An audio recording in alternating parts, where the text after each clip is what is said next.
It is impossible to discuss Black history and notable events without acknowledging the significant impact of the Black Panther Party. If you dare to unravel the secrets of Black history and lend an attentive ear, you will unmistakably catch the reverberating echoes of the whispers of untold heroes and unsung achievements. Did the Black Panther Party play a pivotal role in reshaping the perspectives and lives of Black people throughout the United States of America? Why are schools often too terrified to teach us about these important aspects of history? The pages of history books may have omitted these secrets, but today we bring them to light. Without further ado, let's get started. Do you know what sparked the civil rights movement? In the 1960s, African Americans faced constant racial oppression, and this was the driving force behind it.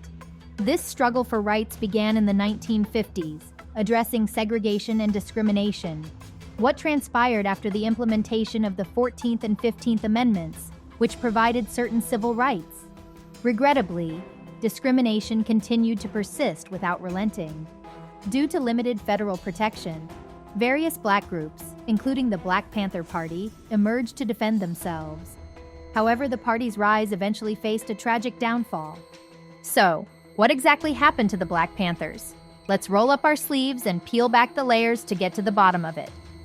Similar to the Greenwood District, Oakland had racial segregation, which attracted African Americans to the city's post-World War II economic development.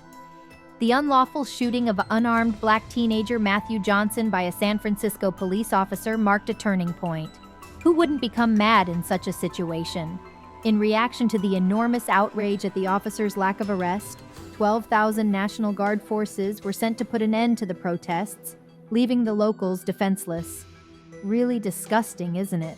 Bobby Seale and Huey Newton, two Oakland residents, started the Black Panther Party in response to this incident.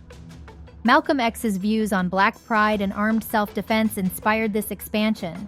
In addition to operating armed citizen patrols in Oakland and other cities, the Black Panther Party also gained support from the Black communities of Philadelphia, Los Angeles, New York, and Chicago.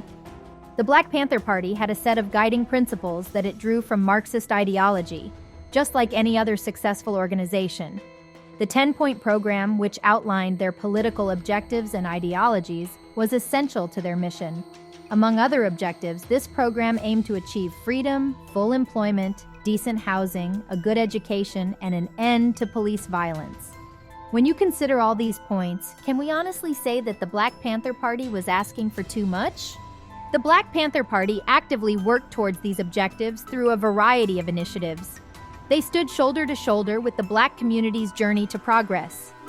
The Black Panther Party exercised their right to carry firearms in public, just like any other individual permitted by California law. But what happened when racist legislators outlawed this practice? In protest, the armed Black Panthers organized a peaceful demonstration at the state capitol, but couldn't prevent Governor Ronald Reagan from signing the restrictive bill into law. Despite these challenges, the Black Panther Party remained steadfast in its commitment to serving Black communities. They initiated various survival programs, including a successful free breakfast program that fed 20,000 children daily. However, they didn't limit the provision of free food to children. Families and the elderly also benefited from these initiatives. All of this was accomplished within just 3 short years since their inception in 1966.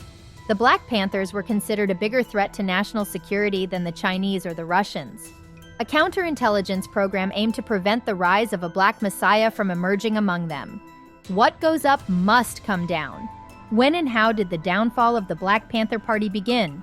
In 1967, a violent encounter involving Black Panther leader Huey Newton allegedly led to the killing of white police officer John Frey.